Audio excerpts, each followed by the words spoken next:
हिंदू धर्म ग्रंथों के अनुसार 7 अंशावतार ऐसे हैं जो अमर हैं। आइए आज हम जानेंगे 7 चिरंजीवियों के बारे में जो अमर है। ये 7 चिरंजीवी दिव्य शक्तियों से संपन्न हैं और ऐसी मान्यता है कि ये आज भी पृथ्वी पर मौजूद है। ये 7 चिरंजीवी है परशुराम, बलि, विभीषण, हनुमान, महर्षि वेदव्यास, कृपाचार्य और अश्वत्थामा। इन चिरंजीवियों में से पहले चिरंजीवी परशुराम हैं, जो बेहद क्रोधी स्वभाव के माने जाते हैं, लेकिन उन्होंने अत्याचारी और अन्यायी राजाओं के खिलाफ ही शस्त्र उठाए। एक आदर्शवादी और न्यायप्रिय राजा के रूप में राम से मिलने के पश्चात वे महेंद्रगिरी पर्वत पर तपस्या करने चले गए। परशुराम भगवान विष्णु के अंशावतार माने जाते हैं। ऋषि जमदग्नि और रेणुका के आज्ञाकारी पुत्र के रूप में वे अद्भुत हैं। इसी प्रकार दूसरे चिरंजीवी हैं राजा बलि। राजा बलि दैत्यराज होने के बावजूद अपनी दानवीरता के लिए प्रसिद्ध हैं। विरोचन और सुरुचि के पुत्र बलि की 3 पत्नियां अशना, विंध्यावली और सुदेशना थीं। नर्मदा के उत्तरी तट पर मृगु कच्छ नामक स्थान पर अश्वमेध यज्ञ करने वाले बलि ने अपने बाहुबल से 3 लोक जीत लिए थे। इतना होने पर भी ऐसे दानवीर कि अपने वचन की रक्षा के लिए उन्होंने गुरु शुक्राचार्य के विरुद्ध जाकर वामन अवतार विष्णु को 3 पग भूमि दान कर दी थी। तीसरे चिरंजीवी है विद्वान और राष्ट्रभक्त विभीषण।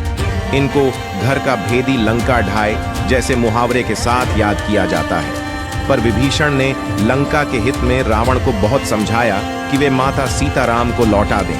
रावण ने उनकी एक नहीं सुनी और अपमानित कर उन्हें लंका से निकाल दिया।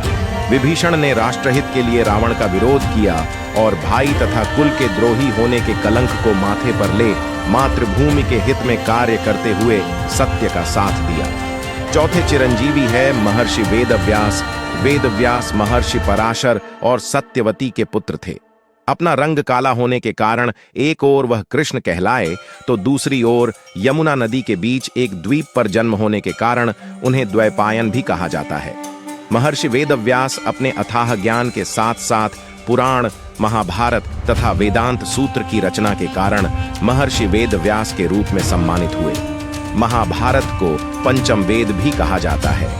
माता सत्यवती के कहने पर इन्होंने विचित्र वीर्य की मृत्यु के पश्चात उनकी पत्नी अंबिका, अंबालिका और दासी से नियोग द्वारा 3 पुत्रों की उत्पत्ति की, जिन्हें धृतराष्ट्र, पांडु और विदुर के रूप में जाना जाता है। 5वें चिरंजीवी है कुरुवंश के कुलगुरु के रूप में विख्यात कृपाचार्य। कृपाचार्य अऋषि होने के साथ साथ अद्वितीय योद्धा भी थे। इन्होंने कौरवों पांडवों को अस्त्र विद्या सिखाई। महाभारत का युद्ध इन्होंने कौरवों की ओर से लड़ा था।